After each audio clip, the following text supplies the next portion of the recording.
And we are live. Welcome to episode 296 of An American Werewolf. I am the American Werewolf, and I am not in the Epstein file. So good for me. I know that's a low fucking baseline, but that's where we're at in society right now. You either are or are not in the fucking files. So that's where I sit on that one.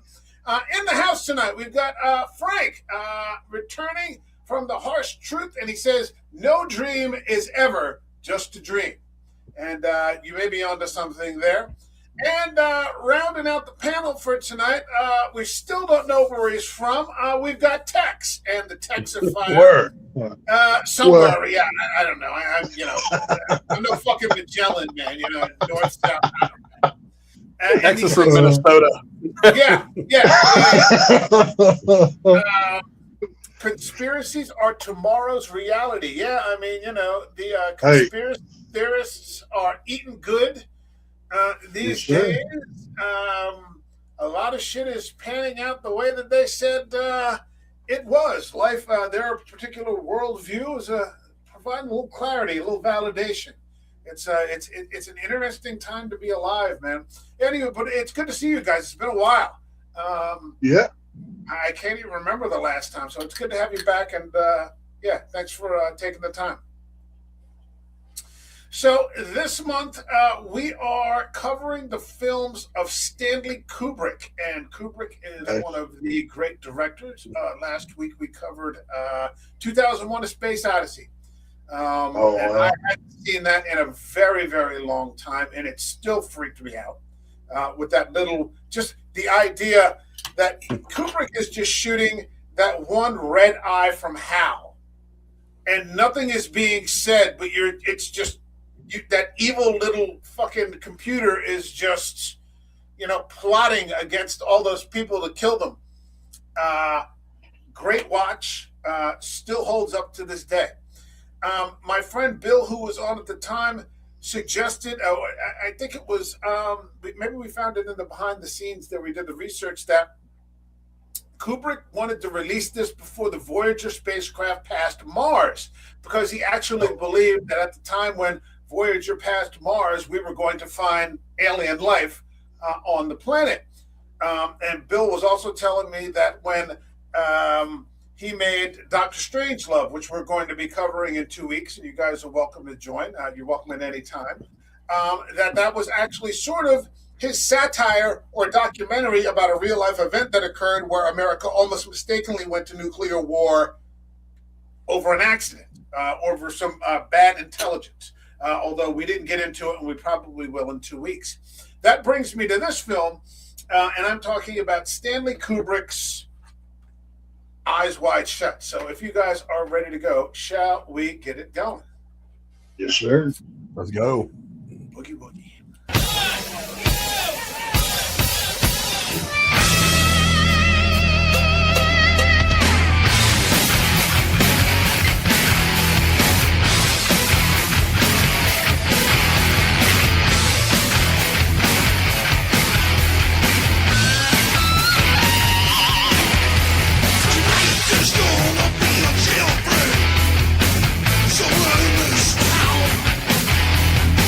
See me in the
So, if you can't cover Thin Lizzy, what the fuck can you do? So, the reason I brought this movie in, I was originally going to do Barry Lyndon, which I had never seen before because we are covering one director a month now. That's how we work it. So last month was Wes Anderson. So we did like Royal Tenenbaums and a couple of other films. This month will be Kubrick. Next month will be the Coen brothers, so on and so forth. So you cover 3 or 4 films per month, and you're good. And I was originally going to do Barry Lyndon because I want to cover films that I haven't seen. So I want to watch new things, and I haven't gotten around to seeing Kubrick's Lyndon. And then last week, something changed, which is that millions of pages from the Epstein files dropped. And all of a sudden, this is God's honest truth, my X timeline blew up talking about Stanley Kubrick's Eyes Wide Shut. And I'm going to read something that is, hold on, let me see if I can just bring it up, actually. Let's see, stop that one and then bring up this one so you guys can see it too. I think this is this is it. Okay, here we go. So this happened the other day. This was February 4, so literally a week ago. This is from the Cineprism. It says, those who have followed Stanley Kubrick's films, see if I can make this a little better for you. Okay. Those who have followed Stanley Kubrick's films have long felt that Eyes Wide Shut was slightly off, almost as if it wasn't entirely his film. And it got validated when Roger Avary, co-writer of Pulp Fiction, told Joe Rogan on the Joe Rogan Experience in December of 2024 that the original script for Eyes Wide Shut was far darker than the film we saw. According to Avary, it centered on uncovering an elite pedophile ring. After an early cut, the studio allegedly pushed Kubrick to remove those elements. Kubrick resisted. Kubrick died just 6 days after screening the final cut of Eyes Wide Shut to the studio before the film's premiere. Avary also claimed that the original ending implied Tom Cruise and Nicole Kidman's characters ultimately sell their child to the very circle they expose. Kubrick's film depicts secretive, ritualistic elite gatherings, imagery that many now view differently in light of what has emerged in the Epstein files. And here's another, it just says, Stanley Kubrick died of a heart attack in his sleep 6 days after showing the final cut of Eyes Wide Shut to Warner Brothers. Now, I actually thought that was bullshit, and because it's on the internet, so of course it's true. But what I ended up doing was looking it up, and sure enough, there's the clip from the Rogan Experience with Roger Avary, who co-wrote Pulp Fiction. He was on there with Tarantino, and I put the link to that clip in the description. So, like my buddy Bill said, as an extension that goes into this, do you think Kubrick was trying to sound the whistle? If you look at the description in the Rogan Experience, he says that there was a huge shouting match. You can't cut my film. Apparently, after they died, Warner Brothers went in and cut the shit out of it, cut it just into some elite sex ring. Do you think that? Let's start off with Tex. Do you think bullshit, or was Kubrick trying to sound the whistle here? No, I'm not saying because you want to be responsible. I'm not talking about how he died or anything like that. He was in He was in terrible health when he died. Frank and I were just. But about 100%. But what do you think? Yeah, I think there's something to this. I mean, hell, Frank and I famously had screaming matches over what happened on 9/11 back and forth for hours a few years ago. It was actually kind of a fun conversation. I actually enjoyed it. But yes, I tend to believe the theory, idea, whatever you want to call it, of something happened to Stanley Kubrick because yes, the man was in poor health. Yes, he worked 18, 20-hour days, ate like crap, and had a heart attack. As somebody who just recently had one of those, I understand what that feels like. But I think there's more to the situation. Go back and look at the history of Kubrick with the films that he shot, the things that he was tied to, the fact that he wouldn't come back to America because he didn't feel safe. I think there's a little smoke to this fire. Now, depending on how big your tinfoil hat is and how many channels you can pick up on satellite, it'll depend how far down the rabbit hole you go. But for the fact that, I mean, Kubrick took this story It's so complex. This might be the most over-examined film in history, at least in the top 5. And it deserves it because on one hand, it's a story about a husband and wife trying to love each other and be happy. And on a bigger scale, it's talking about everything.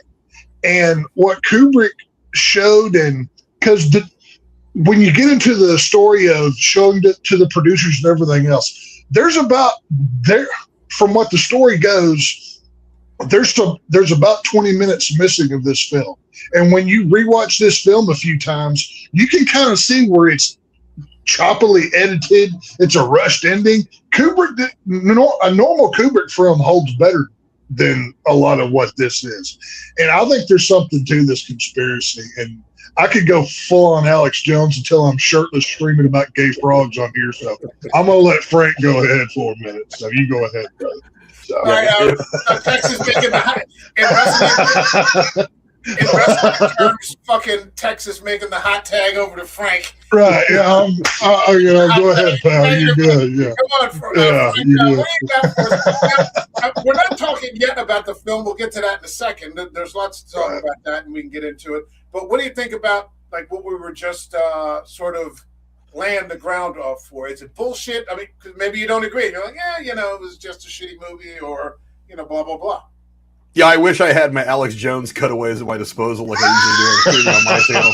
But because I've actually got the Making Frogs Gay one on the button hovers over it whenever Tex is talking. But my gut tells me that this was not necessarily him trying to blow the whistle on anything. He's always been a very cerebral, odd filmmaker anyway. It's like even the films that he made that some people look at as just being very good but normal films, like Full Metal Jacket, for example. It's a very unique kind of film with the way he shoots. He was just a very weird, he had a different vision than a lot of people. I think before Spielberg came along, he was Spielberg. I think he was the early incarnation of Spielberg. I think Spielberg's a better storyteller, but I think that there is an artistic flair that Kubrick had that nobody else does. And I don't think he's necessarily blowing the whistle. I think that these kinds of groups have always been around as far back as human history goes. They've existed at some level or another. And I don't think that wasn't a secret exactly. I mean, exactly where they roam is secret, but that they exist probably has never really been. It's not been talked about. And I think he chose that as a story point, as something that the story revolves around.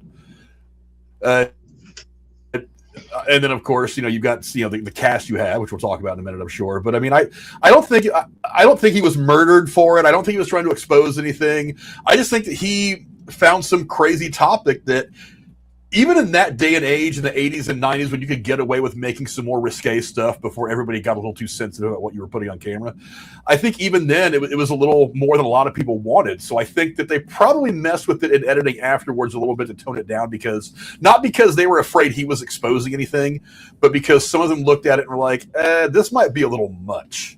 Because there have been movies out there where like fans will look at it and be like, why the hell did they do this?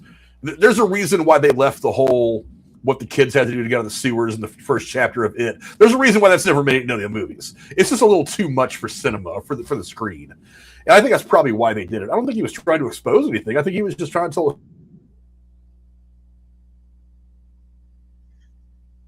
any period of their. Oh, sorry. I think my internet may have flipped out for a second. But I think he was just trying to.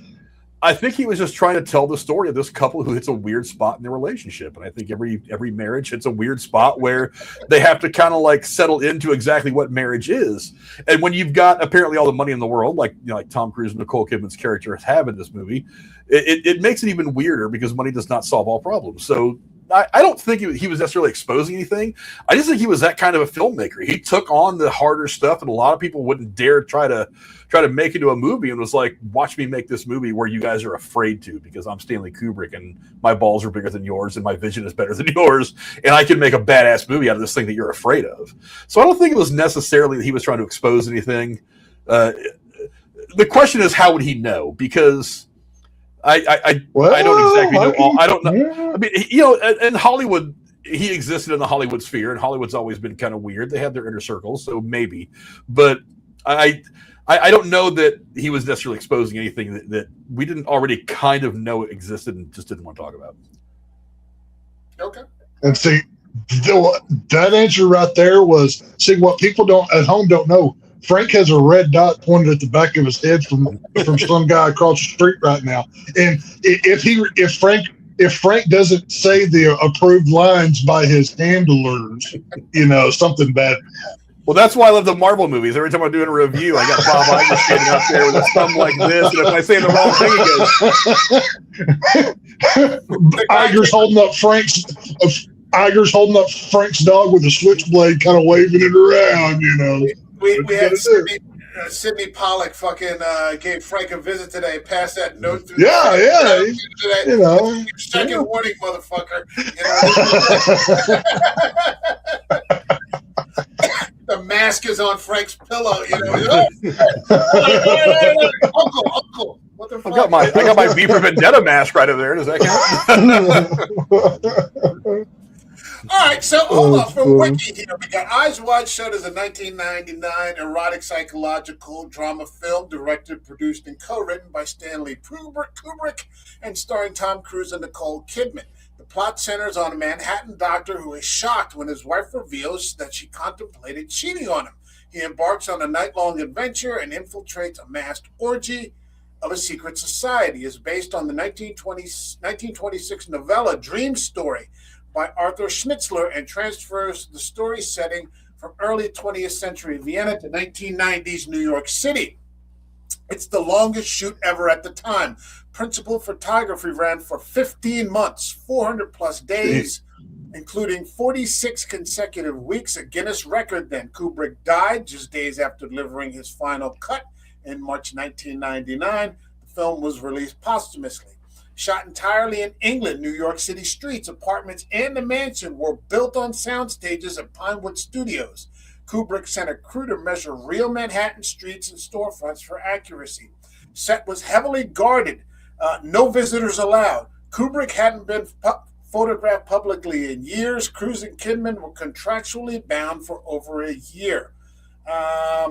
The Hartford's apartment was a near exact recreation of Kubrick's own home with furniture and paintings.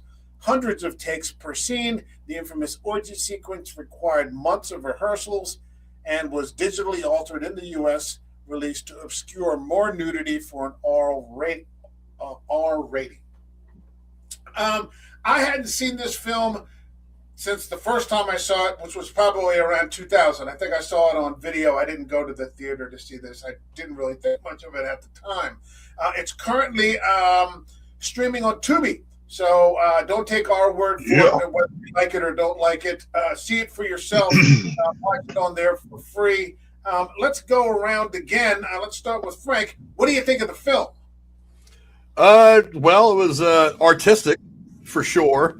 I at times thought he was just trying to make a softcore porn. I was like, if you're going to make porn, just make porn. Why try to? He actually wanted to make this a porno. Well, why try to mask it as an actual cinematic, piece of art?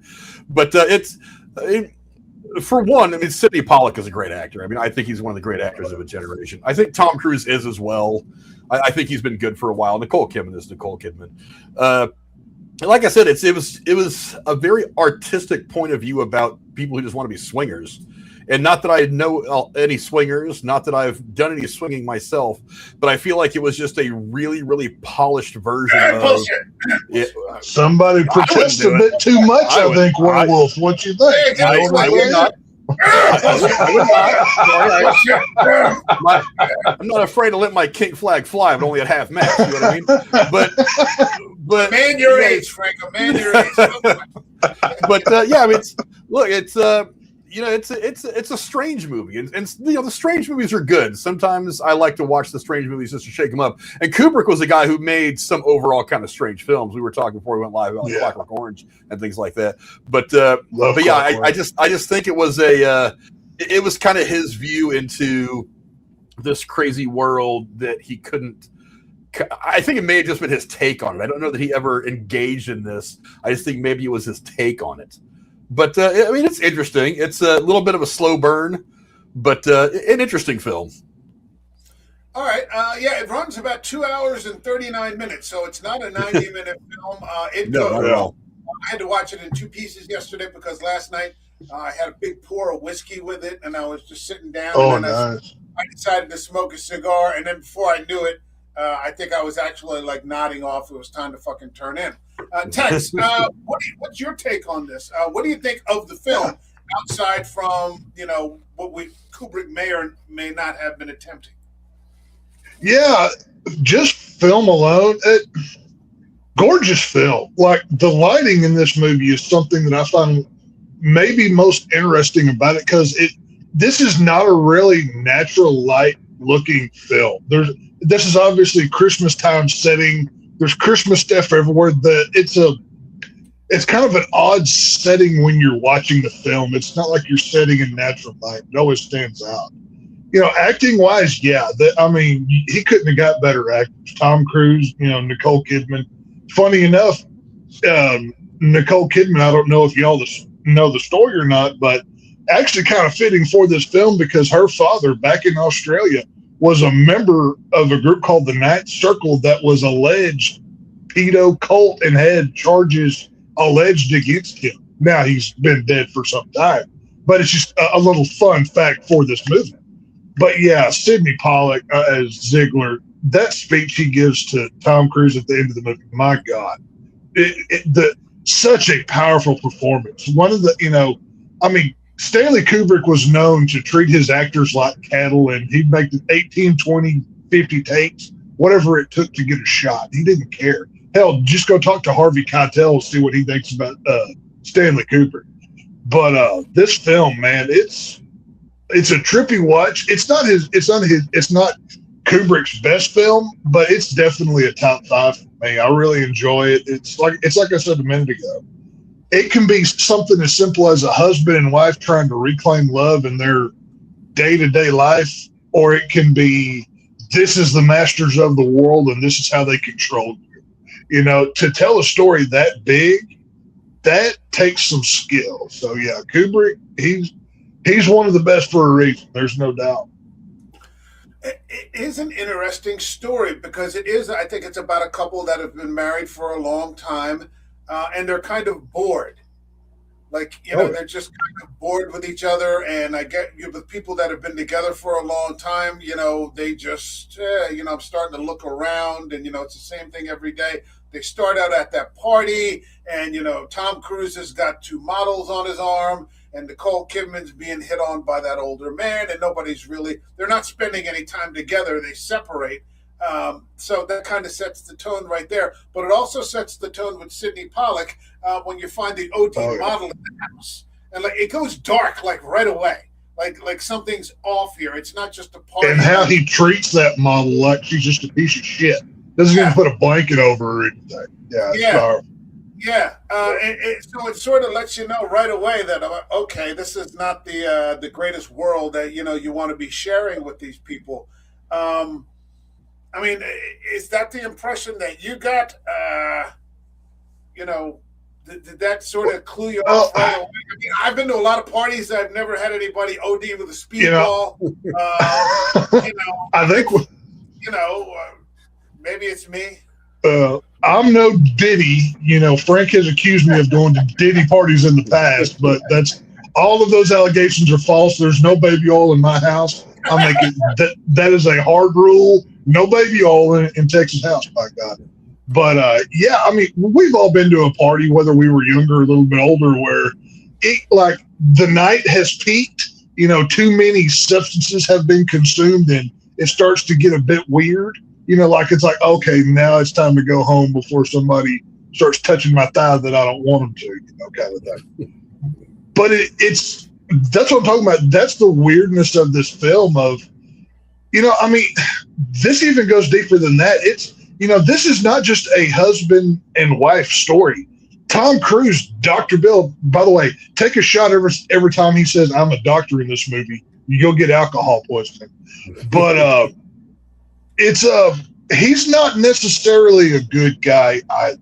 And he's not bad. He's just, you can see that he naturally would fit in with this crowd. Just look at how he treats patients. Whenever he's treating a male patient, they're fully clothed, they're everything else.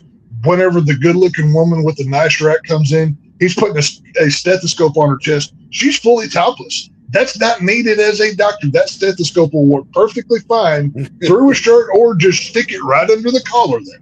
You know, and you can definitely see his predilection to this darker side. And, you know, with Nicole Kidman, that whole scene about she saw a Navy, a sailor guy or whatever, you know, that whole story, there's passion in that scene. That's not the first time, the way she portrays that scene, this is not the first time she's had visions like that. You know, she's a housewife. She worked at a failed art house kind of thing. And there's no real good guys in this story. Everybody's kind of dirty, kind of gringy, very, very on the edge. And this is one of those stories where there's no real heroes. It's just which one do you like more than the other, I guess. That's an interesting take. I really hadn't considered Tom Cruise not being a good guy. Yeah. But he's not. Well, he's not. It's obvious that he's not. No, he's trying to find hookers everywhere that he goes. Yeah. He's, you know, I think he was actually, the way I thought it was going to end, because I didn't remember the ending. I thought it was going to end with him trying to enter, like, the society. You know, I think you already did with the way this movie ends as it is, but we'll get to that later. Okay. I thought that was going to happen, but I mean, you know, like when he goes up there and the girl's ODing, like he has a responsibility to call the police, to call an ambulance, you know, to do no harm, medical care, to make sure that, you know, she's going to die and she's not going to die. He does, you're right. He does absolutely none of that. He just goes back downstairs, you know, and lets her sort of limp through this overdose. That's happening. You're like, this is fucked up. But you're right. Everybody's fucking compromised in this movie. Nicole Kidman, you know, she decides just to pick a fight, and like he didn't do anything wrong, so she's just going to keep digging until she gets some response out of him. And like she's daydreaming about this guy, and you know she's ready to leave her marriage and her children, and she kind of plays it like a bimbo. In this movie, she's kind of a bimbo with like the giggly thing all the time. That's usually not Nicole Kidman usually plays something a little more serious, but like I hated her character in this. She's just fucking annoying. Oh yeah. Well, no matter what, like in the scene where they're fighting, you know, when she's high, Tom Cruise, it's just like you said a second ago. He's just answering as a reasonable man would. He's not saying, oh, yeah, I wanted to fuck both of them and stack them on top of each other like cordwood and go to town. He doesn't say that. He's giving a natural, reasonable response. And she's just, oh, yeah, well, I wanted to bang that guy. I was going to leave my kid because I wanted him so bad or whatever. You know, it's a situation of no matter what he said, he was not going to win. And if not for getting a call that somebody died, he was just going to have a horrible night, even worse than what it ended up being. Yeah, it's just we've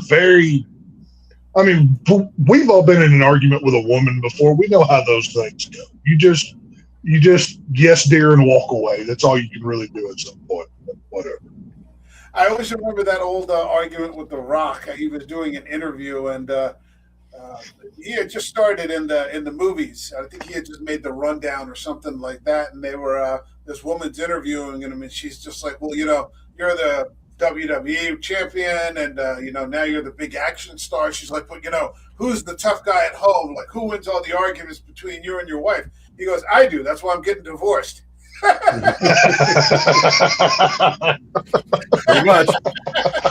Pretty much. Yeah. That was. I don't remember anything about the interview, but that was the last line. He goes, I do. That's why I'm getting divorced. Why are divorces expensive? Because they're worth it. But I've already done that before, so you know, it is what it is. What's that old Mac Davis song? It's cheaper to keep her. Yeah. He made a movie out of that. So, I mean, the movie, hold on a second. We got some comments here. We got, hey, what's happening? Slasher Fred is here. What's happening? He said, this movie feels like, Slasher? He says it could be a Twilight Zone episode. Yeah, you're right about that. It does sort of feel like a Twilight. You're in a Twilight. Like, could you step from this weird thing at the party, and then like it's like he accidentally steps in something very bad. Oh yeah. It's like a shift, like the whole tone shifts from the movie. Hold on a second. Stanley Kubrick movies always seem to have a darker, weird ending, like a Full Metal Jacket, where all at the end the soldiers are singing the theme to the Mickey Mouse Club as they're marching. One of Kubrick's first films was a movie called Fear and Desire. I don't know that one. I don't think I've ever seen that. This was the final movie that Cruise and Nicole Kidman did when they first appeared in Days of Thunder. I forgot all about that. Jesus Christ. Yeah. You Fun forget- fact. Yeah. Tom Cruise divorced every one of his wives by the time they reached the age of 33. You know, this whole masonry thing, especially with this film. Of course, he's the big Scientologist. This is why, you know, like I said, get your tinfoil of hats on, because I'm bringing all the hits tonight now. Hey, he was right about SSRIs, though. What he said about. Oh yeah, no, 100%. Yeah, I'll know 100%. Yeah. You're right. Yeah. Yeah, was it Matt Lauer? He had that big argument with that time, and he's like, "You're glib. Oh, like, yeah. you don't even know what you're talking about." He was right about that. Yeah. Those yeah. they do fucking terrible things to people. Oh, they're horrible. Yeah, pollute your mind. Yeah, yeah. So, I mean, he ends up running into this guy that he went to medical school with, Nick Nightingale. It sounds like a fucking noir name or something like that. Right. You know, and they start.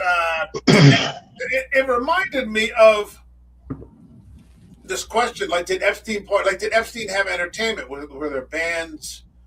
Were there, you know, did he have a piano player or like a jazz band or something, or was it just, you know, playing the stereo, this, that, or the other? I don't know.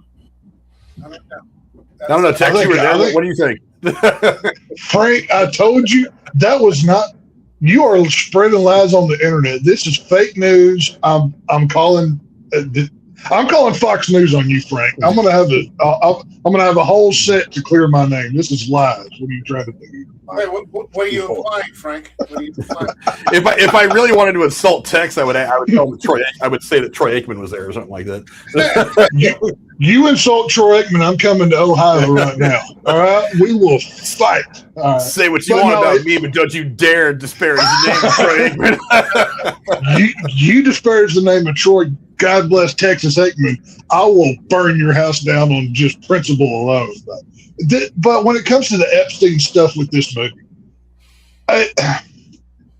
obviously Epstein is going to get brought up with this stuff, because this is what, I mean, how many years are they real? Aren't they real? You know, the whole Epstein files thing we've gone back and forth with. Who do you believe? Who do you trust? How much of the Epstein files are real? I'm so deep in the conspiracy closet, I questioned half of the drops. How many of these smart, rich people would actually put emails with their real names in? I don't buy that for a minute either. But the problem with this stuff is it's so enticing, and it's such a, you know, you can go down the rabbit hole with this stuff because it's real. We know Epstein existed. I'm sure he had bands. I'm sure Jeffrey Epstein had anything that he wanted, because just look at how many people he was tied to.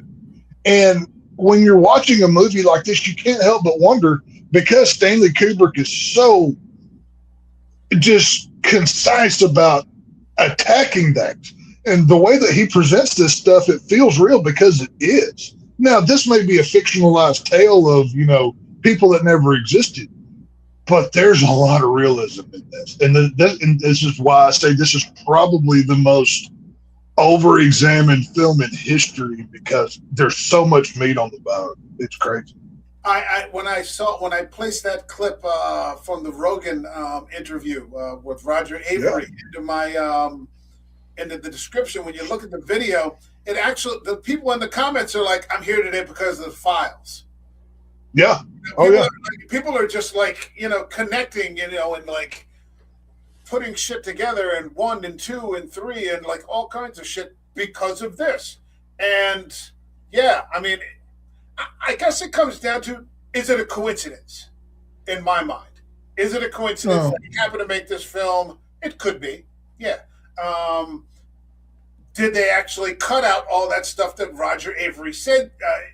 If all the stuff that Roger Avary says is in the original cut, because it's in the video, he's like, why don't you ever go back and try to reassemble it? I guess almost like a Snyder cut or something like that, or you could AI it with the script or something like that. He's like, I'm That's thinking. true. So maybe one day we'll know. Who knows?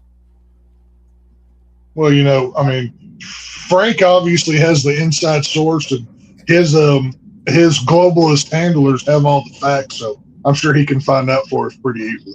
I'm sure he can get that done. Can you please text someone, Frank, and see if you can get some? Well, I'm getting something in my ear right now.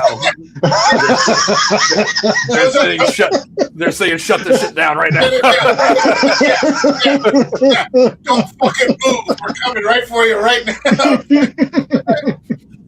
Those aren't headphones to the show. That's to right. To the handlers. Right. Now, one of the things that really because we can just go all over. We don't have to sequentially do this. One of the things that fucking freaked me out was Lily Sobieski. This. And you're like, that's completely out against type for what I've typically seen her play, which is like the goody. And yeah, she's not really a goody in this one. No. She's underage. Her dad is pimping her out. Or I don't know who's pimping out who. I don't know who's directing traffic in this. Yeah.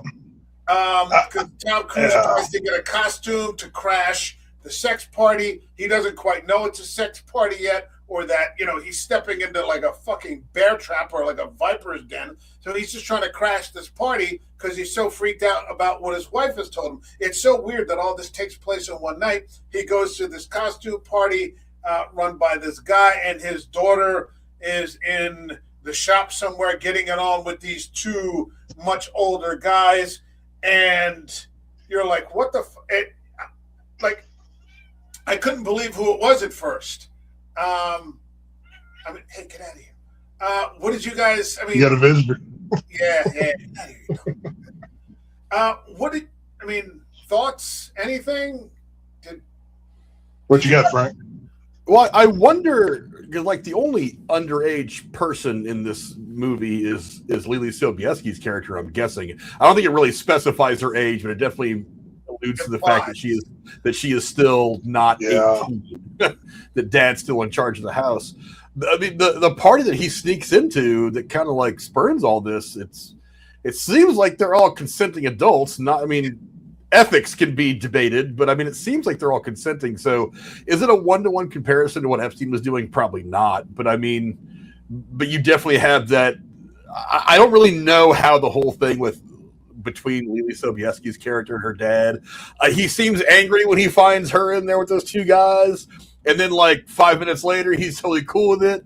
I don't really know if that was an act that he was putting on, that he tried to pretend like he didn't know his daughter was in there with those guys. And that when Tom Cruise goes to return the costume, she walks out kind of dressed the same way, like she had just been, spending some quality time with somebody. And the same two guys come out, and all of a sudden the dad's okay. And I was like, did you suddenly... so you just decided you want to whore your daughter out? That was a very abrupt, weird thing. If anything jumps out at me as something that was re-edited, it was that. I feel like there was something that happened in there they maybe had shot that kind of explained that to the audience, but not necessarily Tom Cruise's character, that we kind of missed. But can we take a minute and just talk about how beautiful Lily Sobieski is there and still is today, actually? Yeah, she is. Oh, yeah. Very, very pretty girl. I can't remember the last time I've seen her in anything recent. She quit acting in 2012. I actually just found that out today. I haven't seen a picture in anything in years. Yeah, she was never quite an it girl, but you knew who she was every time you saw her in the early 2000s, late 90s, this kind of thing. Definitely not playing this kind of role. She's aggressive. She's sexually aggressive in this. She plays against type well in this movie. Yeah, and that's what sort of grabs you, because you just can't believe it's Lily Sobieski that's doing it. Right. But again, I think going back to, I think it was Tex who said, everybody in this movie is just dark. Now there are degrees of that, but everyone, and they've even compromised Lily Sobieski Everybody in this movie is broken. There's something about them broken. I agree. Not really dark. I don't know that I would say that necessarily, but like the main characters, all the people I try to focus on, there is something about them that is broken, that is not working emotionally the right way. I think that's kind of what the whole dynamic is between Tom Cruise and Nicole Kidman's character is they are broken people who's, because of that, their marriage is kind of broken and they don't realize how broken they both want to fix it, but don't know really where to begin. She makes this admission to him. It's like, I thought about running off with this naval guy and doing whatever. And he, because he's broken, thinks that he's going to sneak off. He's going to go meet the girl Domino, the prostitute, or that he's going to go do whatever with the guy that died early in the movie with his daughter. It's like they're just broken. They don't know how to put things right again. And that's where the conversation at the end of the movie between Nicole Kidman and Tom Cruise comes into play, is they finally hit that point where they're both still broken, but they identify that they need to make it right with each other if they're going to make it right at all. And I think that's kind of what that ending conversation between the two of them is. But everybody in this movie is somehow broken. They're just not right somehow. I think, what happens is that there are people, and I saw somebody say this the other day that I respect a great deal. And he said, people don't realize what a privilege it is just to lead an ordinary life. Oh, yeah. Yeah. And true. So many people are just so unhappy with just their ordinary lives. And I see this and you see it. And to some extent, I think we all experience it. Maybe it's just, the same job every day or the same this or the repetition of things. But I mean, especially, living here in America, this is like the top of the food chain, and, maybe you're not doing everything that you want to do, so on and so forth. But I mean, the oddity that people even, like, maybe it was Frank who was saying money doesn't buy everything, that have everything and yet are just so unaware of like all their blessings. They all just seem to feel so unfulfilled. It doesn't come across in this deeply unhappy way, but you could see that they're all searching for that sort of fulfillment in these sort of odd places, these unhealthy places, or they even, by the time you get to the sex parties, in these extreme places, and you're just like you guys all have it pretty good, but they don't seem to see it, which I think does come out in the end, and that, maybe we should just be grateful, that we have a daughter and married and, we have money and, we don't want for anything and it's going to be Christmas and, we're picking things out for our kid who still believes in Santa Claus. I mean, all those are like miracles, but in this world, everybody's looking for something else. And I see that all the time in everyday life, Well, I mean, so many people, they can't see that, they can't see past what I want. We're such a consumeristic society. Oh, well, the new iPhone, the new thing, the new whatever. It's constantly, trying to keep up with the Joneses. And I could imagine, I mean, I've never had any money. I probably never will, but I imagine that feeling only gets worse once you have the money to actually go do all of those things. It's much easier to go do those things when otherwise, if you're just normal, it's easier to find happiness in the small things, and you can cherish your life and not just continue to, oh, well, I want to go to X, Y, and Z. You know what I mean? It's just find happiness within yourself that don't want, but that's a hard thing to do. I wouldn't turn down the Powerball if I won it. Don't misunderstand me. I want to, I'd love to be rich. Oh, yeah. Believe me. I'm down. But, at the same time, I try to be aware enough that, I give thanks for, what I do have, because there's a good portion of the planet that does not, which also brings me back to the fact that it was revealed that didn't Epstein win the Powerball twice or something like that? Oh, that came out years ago. That was one of the first drops to come out. I mean, it's but when you've got the money to buy a cajillion tickets, it's more likely you're going to win unless I've got $20 extra this week, let me take a chance and go buy some lotto tickets. You know what I mean? I mean, that's a real easy way to win if you've already got it. You know, whatever. I'm going $2 at a time, and so far I've only won. Yeah. Hey, I won $500 on a stretcher one time. That was one of the best days of my life. I believe you. It was great. It was an amazing. Now it was gone like within 2 days, but I had a good 2 days. My God, it was the best 2 days of my life. You can't give 18-year-old me $500 extra and say go have fun. All right, that's not how that works. It'd be right down to the Xbox store because I'm in the market for an Xbox. Oh, it was gone quick. Yeah, it didn't last.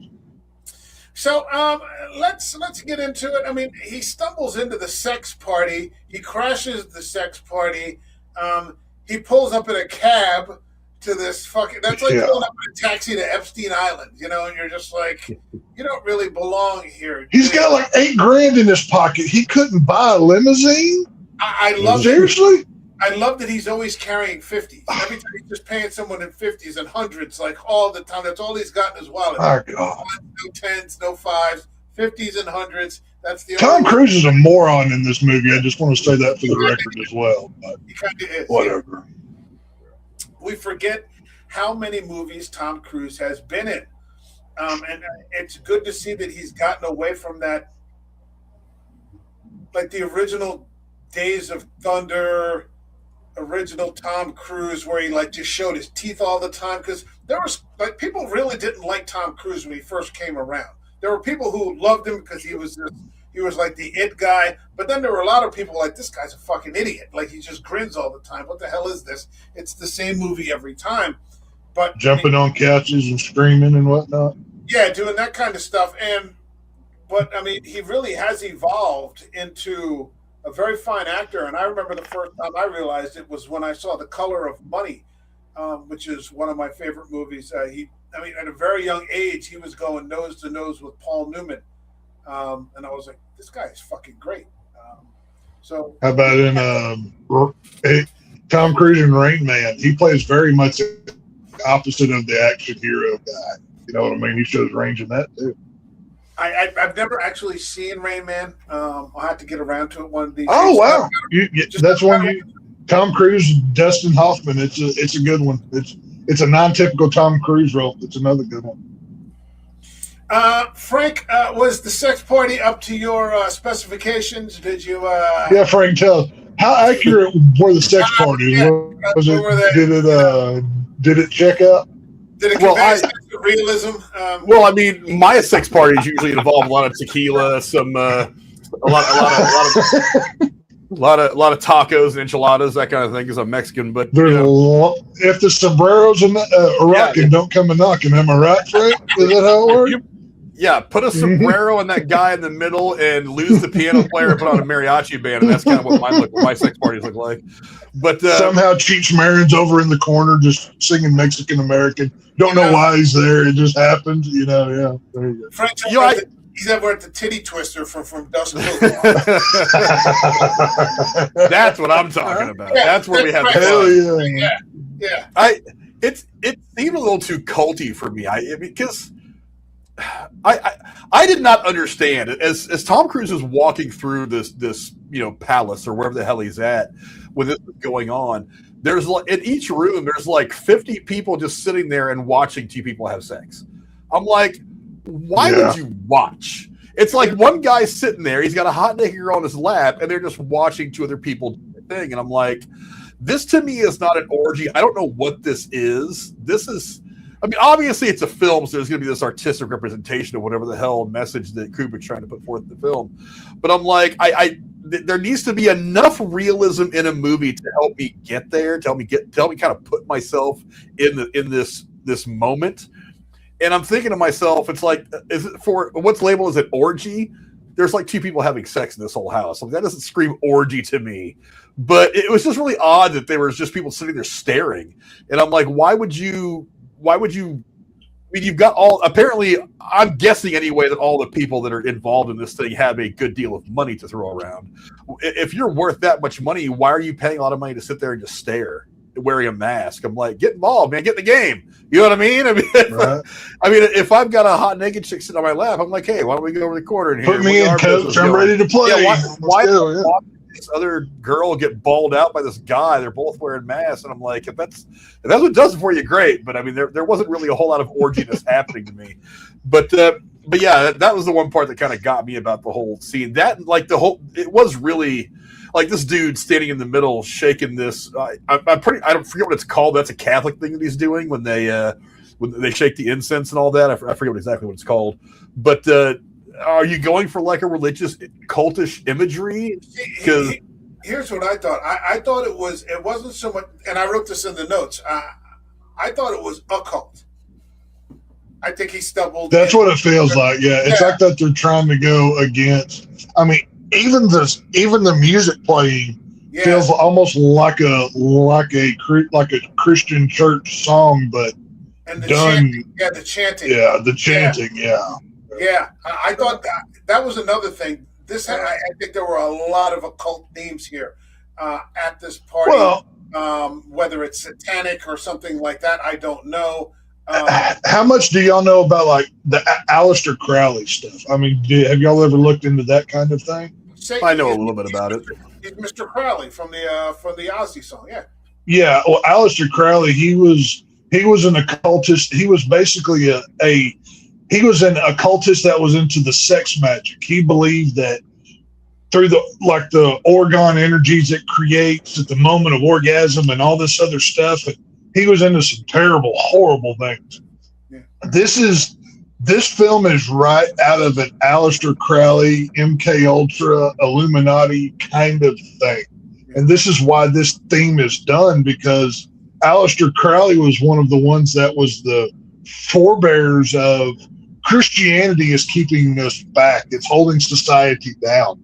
And through these kind of rituals, it opens up society to something new, to a power we've never seen before. And what we have on screen in this movie is straight up a Crowleyism. I mean, make sure you have plenty of time on your hands, because it's fascinating stuff. But Aleister Crowley is all over this movie. It's hard. Once you see it, you can't unsee it. The satanic argument is that free will is an impossible burden placed upon man by God. Do as thou wilt is a Crowley saying. That's where that comes from. So, Yeah. So, I mean, that hit me like immediately. I'm like, okay, this is the occult. Like, we're dealing in some sort of witchcraft or paganism or something is going on here. Yeah. Because I think Frank is right in one sense. But it's not a porn. I don't know if I could use this word, corn, or I don't know if, nobody's watching this. It's not a gang. Who knows? Yeah. It's like, it's not a porno gangbang or something. This is an occult thing.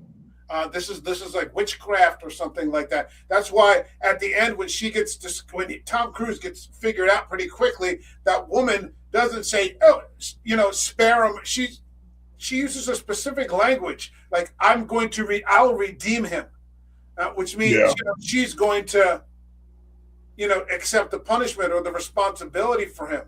Redemption is a very religiously rooted word. And so I didn't think that was a coincidence at all.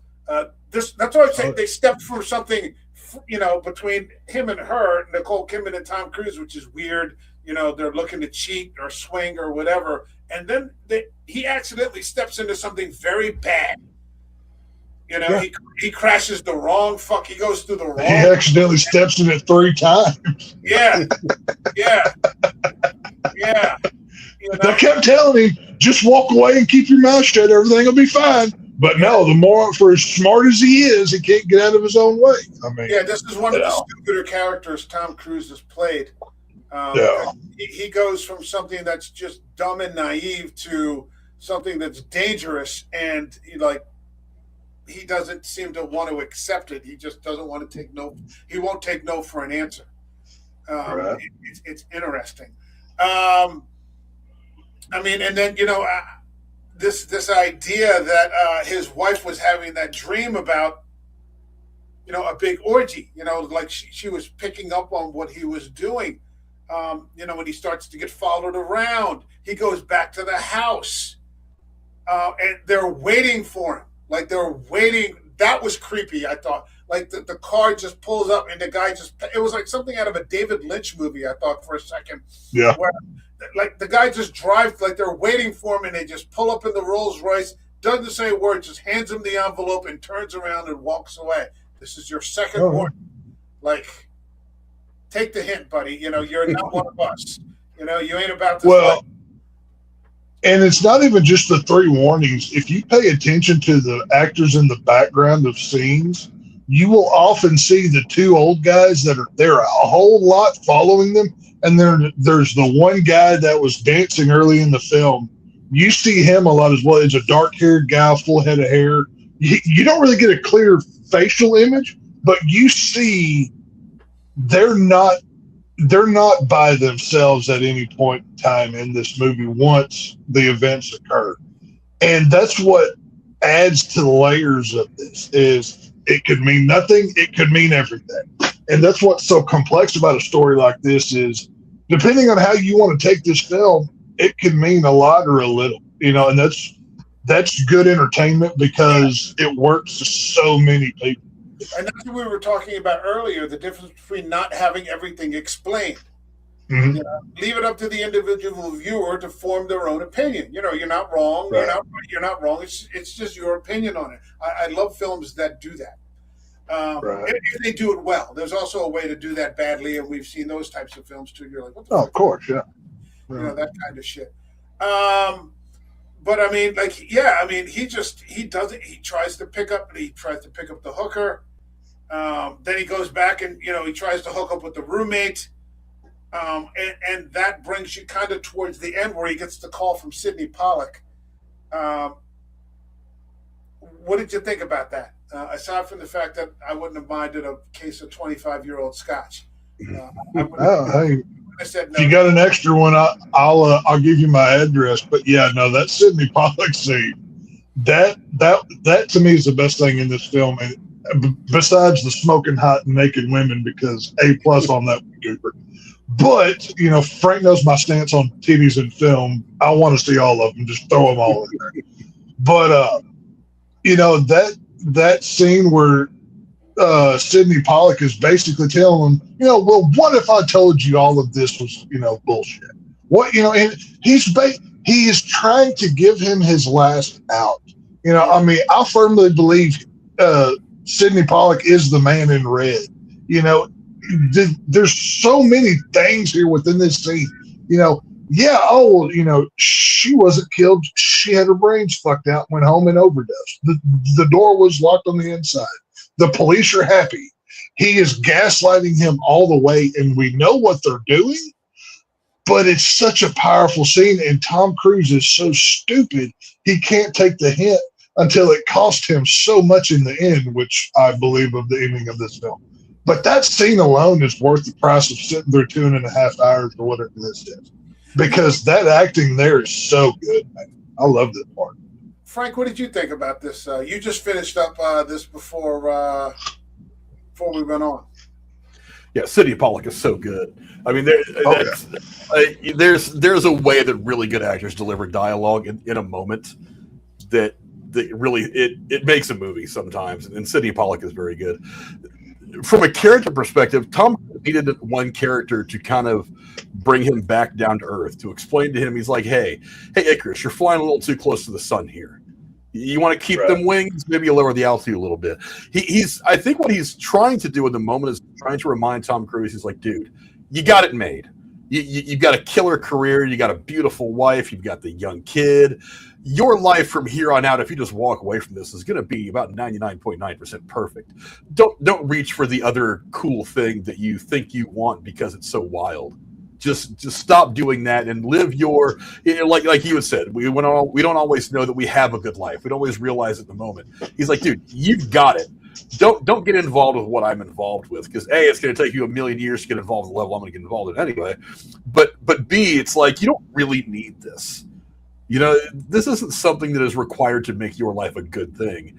And I think that in that moment, what he does, he doesn't just tell him not to get involved with whatever cult-like bullshit is going on.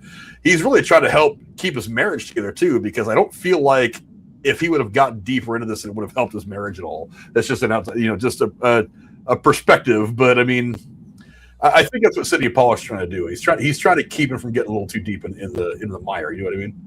I think you're right. I think it absolutely would have crushed his marriage if he had, pursued this. Let's say he had gotten admittance into this, which just goes to show, even at the high level that, Tom Cruise is at, brushing elbows with these people, perhaps with their masks off. When the masks go on, the difference in the levels is illustrated here, and he's not welcome into that. Yeah. Problem is for Tom Cruise, and I thought about this the entire time, is that this conversation comes off the heels of his realization that he basically got that woman killed. One, two, they killed her. And so I think as a human being who has some sort of moral code, which I'm not sure Sidney Pollack's character does, but Tom Cruise's does. It's not the best moral code, but you could see it pop up on occasions where he was outraged about Sobieski. I thought you were going to have a talk with her. I thought you were going to call the police. There's a separation there, and there's a separation here, and that he's not okay with just letting someone die for him. He's not okay with letting someone just be murdered. But it's so far out of his depth that ultimately I think he realizes there's nothing he can do about it. Well, and there's another layer to this go. Think about when we first see Sidney Pollack in this film. He's wanting the overdose girl that he just had God knows what kind of fun with. Oh, can't you just hurry up and get her out of here?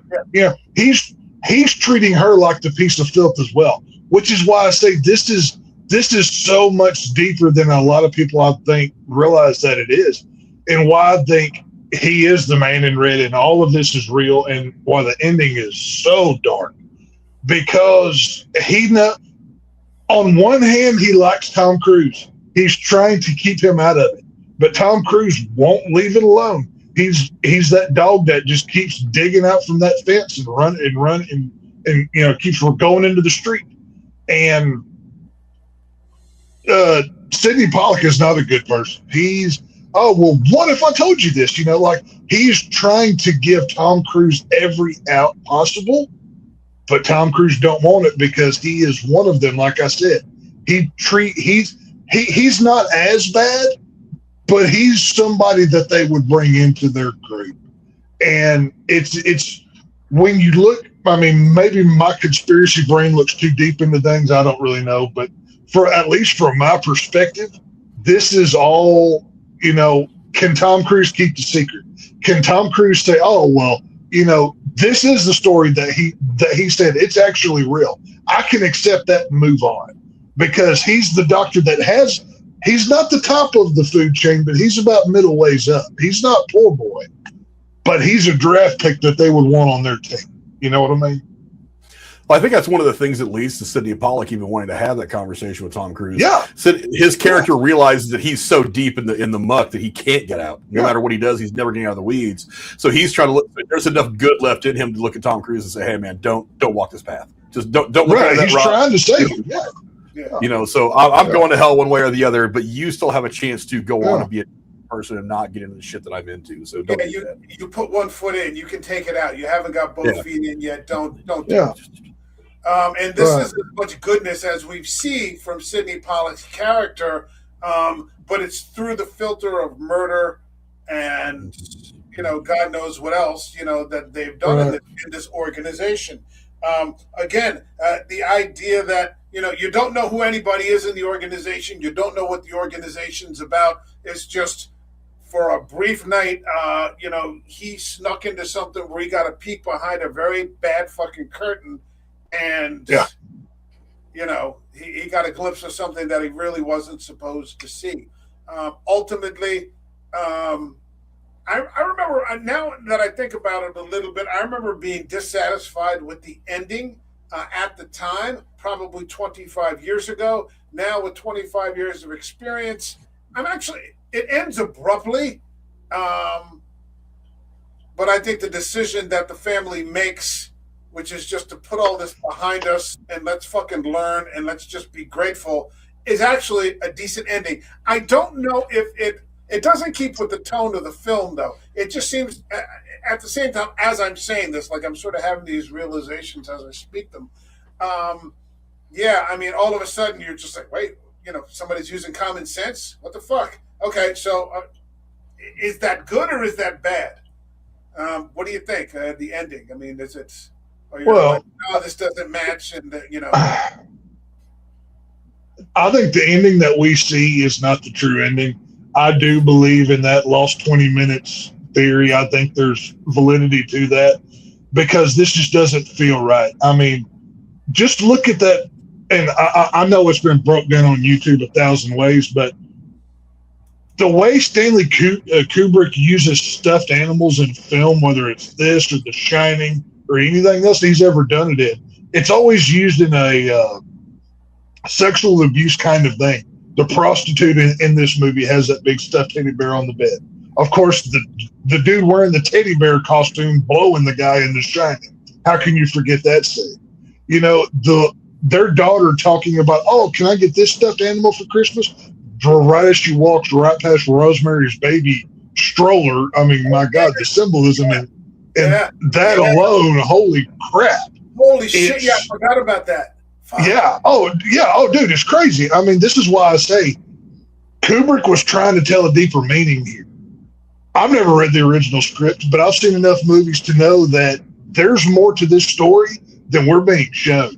And you've got mom and dad keeping both, all four eyes on daughter, and then she just walks away with those two old guys behind her.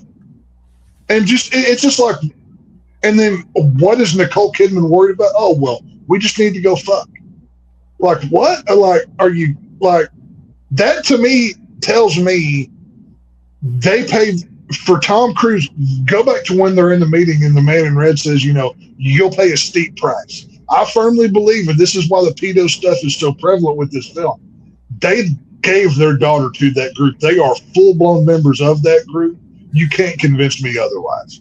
I'm sure there's theories out there somewhere of whatever, but I 100% believe that it's true. I will say this, and then I'll turn it over to Frank. I just keep this brief. If the film had ended with the girl being grabbed by the men, and that's kind of how the film ends while they're just talking, and like maybe they even sort of knowingly let their daughter get led away, it would have been in keeping with the tone of the film throughout. I'm not saying that's what actually happened. Do I believe that they cut out and that Kubrick probably had a darker intent with this? Yeah, because I could have just as easily seen inside that sex party like a room inside a room. Don't like. Yeah, I'll believe it. There's something else going on over here. Like here are the models, here are the porn stars over here, but in this room, it's like this. Right. Is, and that's the Epstein thing. That's I could see that's like that in there. That's the pizza and hot dogs QAnon kind of level stuff that came out a few years ago. Yeah, Pizzagate. Frank, what do you got? Pizzagate. What are they telling you? I'm curious because I was reading a little bit earlier, and obviously there's a big debate over the completion of the film, and we talked about it already. Kubrick apparently had called Arlie Ermy, who very famously played the film instructor in Full Metal Jacket, and they were friends. Apparently he called him despondent over the way the movie had gone, and quote said, Arlie Ermy said, he told me it was a piece of shit and that he was disgusted with it and the critics were going to have him for lunch. He also said that, and this was the words that Kubrick used, that Cruise and Kidman had their way with him. Those were exactly the words that Kubrick used. So we're looking at the wrong cult here because both Cruise and Kidman were balls deep in the Scientology at the time. Scientologists, yeah. So I mean, so if they really did exert some kind of control over Kubrick, which I have trouble believing easily, because Kubrick was not like some guy who had directed a couple of films and Tom Cruise selected him for his first big break. Tom Cruise wasn't even the original first lead for Dr. Bill. That was supposed to be Johnny Depp. But prior to this film being made, Kubrick's daughter joined Scientology, and then all of a sudden, who comes calling? Tom Cruise and Nicole Kidman. This would have been a completely different film with Johnny Depp in the lead. Not like 1999 Johnny Depp, Captain Jack, when he was still doing those fucking weird movies that were great. He was doing everything Tim Burton. Yeah, everything Tim Burton. Yeah. So if that is the case, that the Cruises had something to do with the creative license that the movie was taking in the storytelling, maybe it's more to do with them and less to do with Kubrick. I don't really know, but the ending, I don't know. I remember I was watching the ending just today, and it kind of occurred to me that their character arc, if you look at it very superficially, it's the Pina Colada song. You remember that? Getting caught in the rain? Do you like Pina Coladas? The whole point of that song is that both these people are going to cheat on one another, and when they put the ad in the paper to meet somebody else, they end up finding one another, which has got kind of this cute thing, but about communication and all that, which is kind of the problem with this couple. Is they for whatever reason they're not communicating right. But that's kind of how it all struck me. It's like this is all just one 2.5 hour long version of the Pina Colada song. It's like, but if they would have learned that kind of lesson at the end, though, I think it would have been a better ending. But I don't feel like they did. I feel like, and maybe it's just the way. Don't say forever. She can't handle the word forever. Right. It scares her. It scares her. Yeah. So I don't understand what they thought what position did they think they were better off in the end? I respect from a couple's perspective that he fessed up to her and was honest with her. She was honest with him earlier in the movie. That's what sent them spiraling. And now they're kind of starting on level ground. So if they're going to kind of make a go at it together, this is a good place to start. But I mean, it's like I still don't understand where they're at the end of the movie emotionally or mentally or anything. It's just like I feel like the cycle's restarting when the movie ends. That's in keeping with the entirety of the film, though, because there's never any clarity. Like everything is, I can't think of the word now off the top of my head. It's an everyday word, but everything is just left very vague and unclear throughout the and this is sort of the same. I don't know. I lost my. Come to think of it, there probably was some weird editing shit that happened because Kubrick wasn't one of those guys that was going to allow somebody to butcher a movie of his. Right. Now, and obviously he had passed away before it was released, so who the hell knows what was done in the interim between his passing and the release. But it's really strange to me that this movie ends up being the one that gets questioned so much after he's done stuff like Full Metal Jacket and Clockwork Orange and things like that, which were very strange movies, especially Clockwork Orange, very strange movies in and of themselves, but still very clear narrative storytelling. This one doesn't have that clear narrative storytelling. It is kind of, there are times it's a bit jumbled. And to kind of build on what Frank is saying here, Kubrick, it's like I said earlier, Kubrick would shoot a scene 50 times because somebody messed up. You didn't move your head the exact right way I wanted you to. Let's do the whole thing again, to the point where if he didn't like a scene after, that's the whole point of Harvey Keitel was originally Sidney Pollack's role in this movie. And Harvey Keitel had shot everything and went on to something else. And Stanley Kubrick wanted to redo something, so he just recasted the role. And that's why Keitel feels the way that he does about it. Somebody who's that anal retentive about a movie doesn't have vagueness like this movie does, especially at the end. And I understand this was, like Werewolf said, this was a Snyder Cut situation where somebody, Joss Whedon was brought in to fix it and redo whatever. Even that still doesn't justify the holes at times in this movie, it's kind of, it feels like there's a scene cut between scenes, like you were talking about with the 14-year-old daughter, everything else. There's too many inconsistencies for there not to be more information that we're not given. And whether it's a darker ending or, it could be 100 different things, but there's more to the puzzle than we've got. And that's all I'm saying.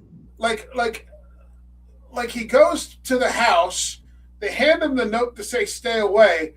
He doesn't go back. So why are they following him that night? Right. Why are they like, he hasn't done anything else. He's gone to try to see a hooker or something like that. And he almost hooked up with the roommate, but why are they following him still?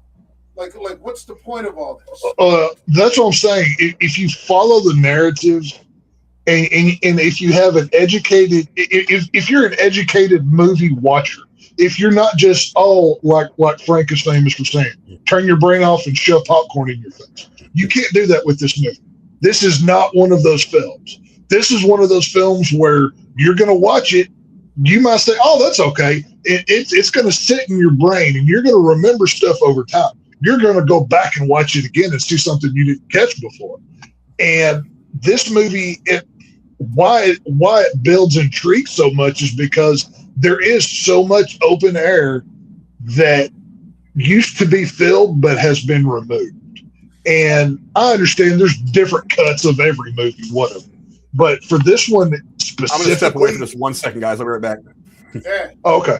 For this film specifically to have the air that it does, it leads to bigger questions, and it doesn't help the topic of what this movie is about and what our real world situation is and has been for a long time. I'm not just talking Epstein, I'm talking Pizzagate to everything else. Go way back.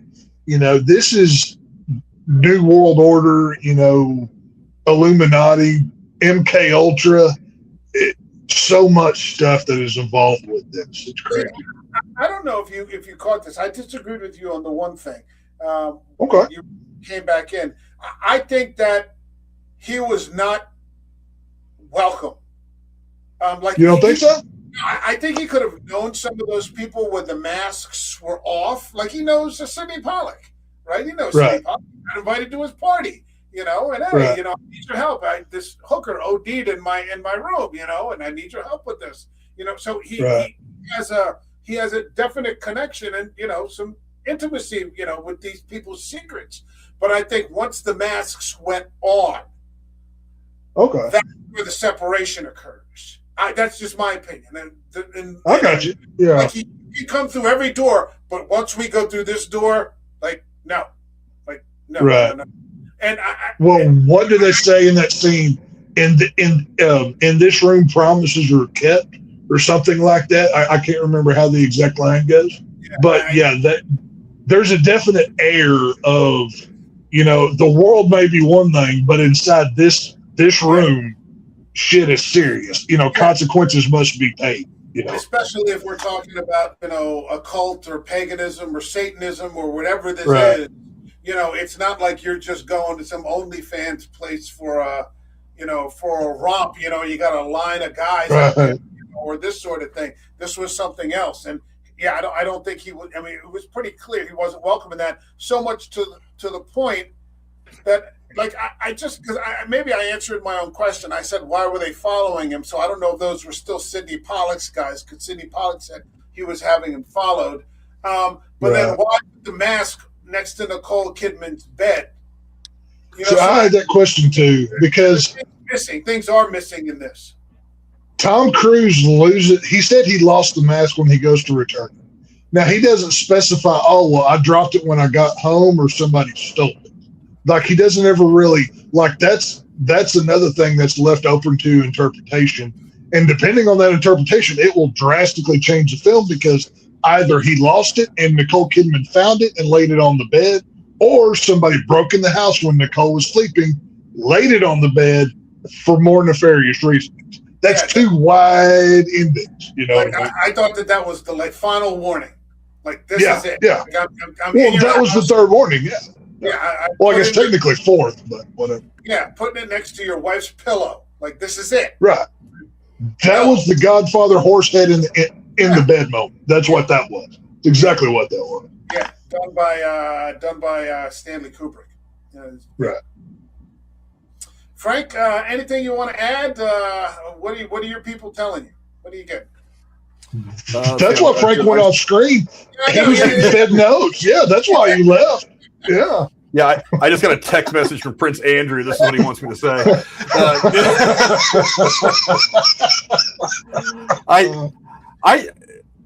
I forget the Epstein timeline off the top of my head because I haven't really paid much attention to it over the last year or so. But it's like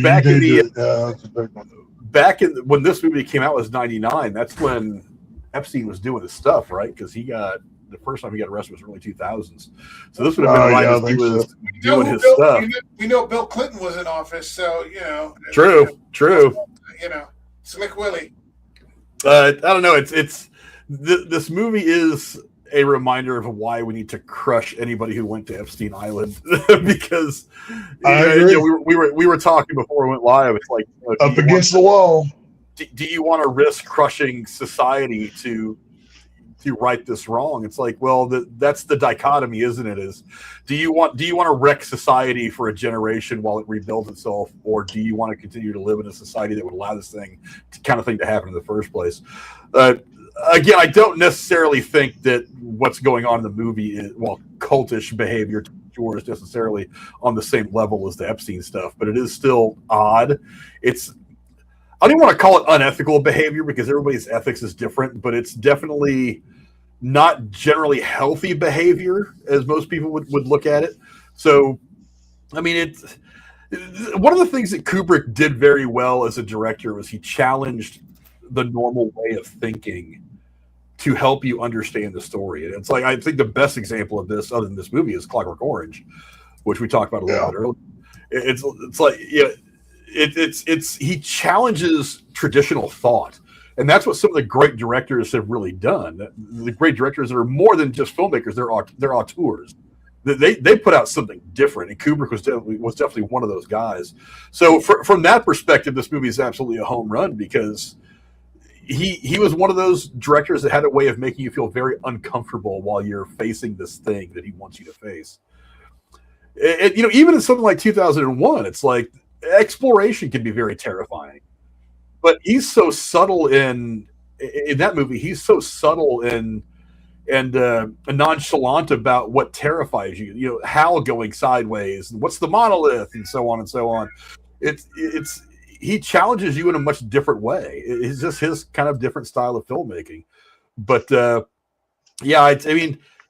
classic Kubrick stuff. How real world is it? Well, we may never know. And maybe part of us doesn't really want to know. Maybe we're all just kind of afraid to go there, or at least not ready to go there just yet. But I mean, it's worth a watch, in my opinion. It's good Kubrick. As I said before, this film is on Tubi. Don't take our opinion for it, pro or con. Make up your own mind. See it for yourself. We're going to start to wrap this up. Before I do, I'll do what I always do and say to each of you, is there any part of this film that we have not discussed that you would like to address? Is there a particular scene or something that's you thought about, we didn't talk about this and I wanted to get into it a little bit? I wonder who played Frank in this movie, because we know he has deep ties in this film. I wonder who played him in this role. Frank, did they borrow your Rolls Royce for that scene? Is that what happened? You don't know. You don't know if I'm the guy in the red. You don't know that I'm not. You don't know that I'm not.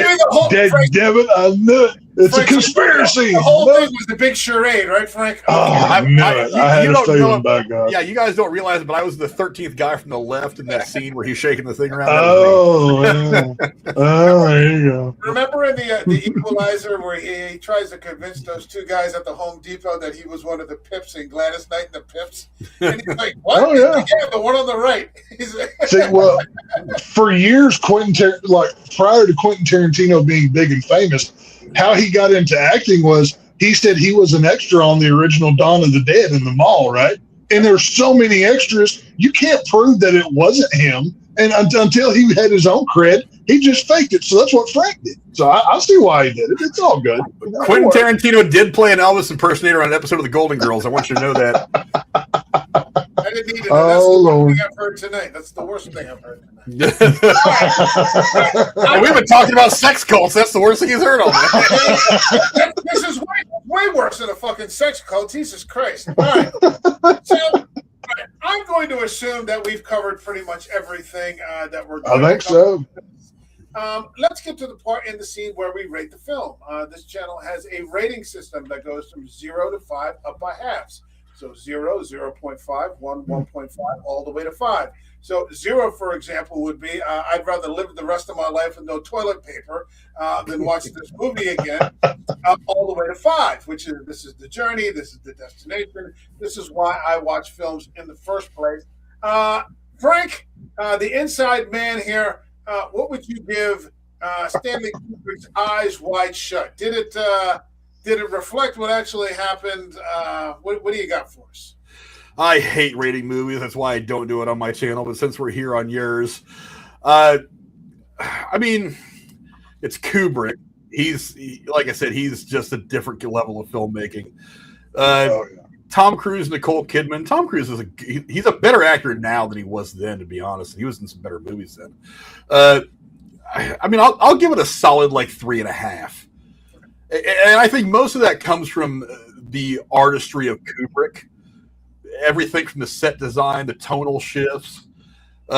This movie, I admittedly, I haven't seen this movie for a long, long time. Probably early 2000s was the last time I looked at this movie. I watched this movie, but it does look very dated, which I don't blame anybody for because every movie is going to look dated at some point. But I did notice how dated it looked. But I don't think it lessens the impact of Kubrick's genius as a director. Say what you will about all the other ancillary shit, the editing and all that. His directorial vision is still very clear in this movie. The acting is really good on just about every level.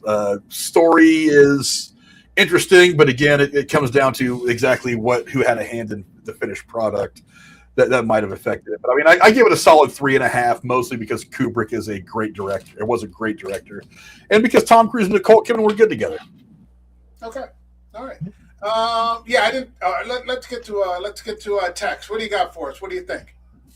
Yeah, I'll go 3.5 as well for different reasoning, but the reason why I can't go higher is because of the plot holes that are just so big, and the more you talk about them, the more it kind of negatively affects it for me. But 3.5 solid because look at how much intrigue this movie has and how much cultural relevance it has even today. I would say it has more relevance now than it did in 99. Yeah. And what did Kubrick know? What did he not know? We'll never know because the man's gone. But as for entertainment-wise, intrigue, story, you got hot women naked in it. That's an automatic 1-star point on the tech scale. That's an easy answer. But this is a fun, entertaining watch that if you're an educated moviegoer, you can't just be a dum-dum and watch this movie because you're not going to get it. But watch it for yourself, form your own opinion, and then go dive down the rabbit hole of what other people think, because this one is worth the ride. So 3.5. All right, 3.5. So we got 2 3.5s. I'm going to be a little more generous. I'm going to go to a 4. I love, and this is something I forgot to talk about. I asked if anybody else had anything, and I didn't mention my own. I love the way Kubrick made New York City look. I love it did look cool. Yeah. I love the lighting at night. And the sets that were just so elaborate with costume shops and coffee bars and pubs and all these different things. I love the lighting in the opening party with that yellowish sort of light, it had that Kubrick sort of look to it, that sort of off thing. It's beautiful, but it's sort of off-putting. I think that I don't know. I don't know if this is a great performance by Tom Cruise. It's probably not one of his best, but I love the way he seemed to be like on this ride, like he was on some sort of amusement ride, and just sort of taking him through all these strange sort of things. And I like that a lot. Nicole Kidman, I thought she was better than he was, and not a likable character. Although I didn't really get Very that much so. Cruz wasn't a likable character either. But yeah, she sort of kicks this whole thing off just because she wants to pick a fight. And for some reason, she just wants to be spiteful. She's high, and she just wants to hurt. She just wants to hurt him for some reason. And she sort of kicks this whole thing off out of nowhere. The sex cult thing, very creepy. I agree with Tex, though. A lot of plot holes. Once we start to step into that world. And yeah, I like it. The scene with Sidney Pollack and the pool table is just fantastic. I think it's a masterclass of acting. And I think the best scene that he had is the scene with Pollack where he really just sort of has to react. And he's reacting based on the fact that that woman has died and probably been killed to save his life. Which is one of the reasons why I think he wasn't able to choke it down so easily. So I'm going to go with a 4. It's not perfect. I think I gave 2001 4.5 or 5. But yeah, I'll give this a 4. I'll give this a 4. Hell yeah. All right, Frank, plug something. The next stream we're going to have is probably going to be in a couple weeks. We're going to be doing Scream 7. That's going to be coming out here at the end of the month. I'm sure Tex is excited to sit down and do that one. I'm interested in it. I enjoyed the trailer that came out the other day. I'm kind of interested in how it's going to look, what it's going to be. Other than that, we're taking a little bit of time off this month. I usually take a little bit of a break in January to kind of let everybody decompress, relax after the holidays, kind of just relax and do What's your favorite scary movie, Frank? But and then next month, hopefully, Werewolf will be able to join us for a little bit of a collaboration thing I want to do. I'll try to get that worked out over the course here the next 10 to 14 days, so we can start advertising that and plugging that. I got an idea as to how it's gonna be a lot of fun. We're gonna do some fun review challenges, some head-to-head reviews, as it were. But and then after that, we did just get done doing the final season of Stranger Things and season 2 of Fallout. Jeremy and I were banging out those episodes one after another. Go check out those if you're into those shows. We'd appreciate having you around to watch. And obviously, Werewolf, always good to come talk to you about movies, my friend. Hopefully, there's more stuff we're gonna do together in the near future. Always fun, man. Yeah, man. Thank you for coming on. I really appreciate it. It's great to see you again. Same with you, Tex. You got anything coming up? Yeah. Well, I don't have anything coming up. I don't get to review as much these days with work schedule and life getting in the way, unfortunately. But I do. Anytime there's a horror thing on Frank's channel, I do my very best to be there. And I always like to. I don't do channels myself because I just don't have time, but I do like to leave a plug with a recommendation of a new film that I've seen recently. And there's a film out in theaters right now called Whistle. And if you're a fan of the Final Destination, It Follows, even Smile kind of horror film, Whistle feels like an early 2000s kind of movie like that. It's in theaters now. It's starring Daphne Keane. She played X-23 in the Wolverine movies and everything else. She's the lead actress in it, and her cast and everything else. So if you want to go see a fun horror film in theaters, go try Whistle. I know Scream 7 tickets are now available because I got them first day because I'm a good Scream fan. Please give me money, Paramount. But don't give me money. Give me free swag. I'll take free swag, Paramount. Yeah, go check out Whistle. Yeah, I'll take free merch. Hell yeah. All right. Yeah, that's a good plug. That's a good call out to Paramount. He's got the producers of Scream in his ear right now. No, dude. If I wish Art and Captain Spaulding wouldn't be here, he would be all Ghostface, and I'd be in the costume. But they ain't paid me yet, Frank. You'll know because I'll be going around Ghostface all day. So the check hasn't cleared, as they say. So it's all good. So, okay, for this channel, well, I mean, for me, there's nothing really dropping this weekend that I may go see that Luc Besson's Dracula. I don't know if I announced that during the stream or before. I didn't see it last week. I think, like I said earlier, I saw a review that said it was like people got blackout drunk watching Coppola's, and then years later tried to remake it off that memory. But I heard mixed. It's a great review, by the way. That's a great review. Yeah, it makes total sense actually. Because I've been like back in the '90s. I may have been a time or two blackout drunk trying to watch Coppola's Dracula, and But I may do that, but I don't know if there's nothing else dropping that I really want to see. I don't think I've been to the theater since Iron Lung, and I would advise everybody go check that. We have 2 more weeks of Stanley Kubrick coming up, though, and next week we are going to cover Paths of Glory with Kirk Douglas. We've never covered any Kirk Douglas on this show. It is free as part of YouTube Movies, so you can watch it on there for free. If anybody, either of you guys would like to join us next Wednesday, that's where we'll be. Maybe. And we are going to finish February with Consummate Kubrick. We're talking about Dr. Strangelove, which I have never actually seen. So I'm just getting around to it for the first time, and looking forward to it. So that's going to be a good time. Never seen Paths of Glory, so picking these directors out. Yeah, sometimes it's a war movie. So sometimes with picking these things, I'm going to select films I haven't seen yet. Makes it a little more interesting for me.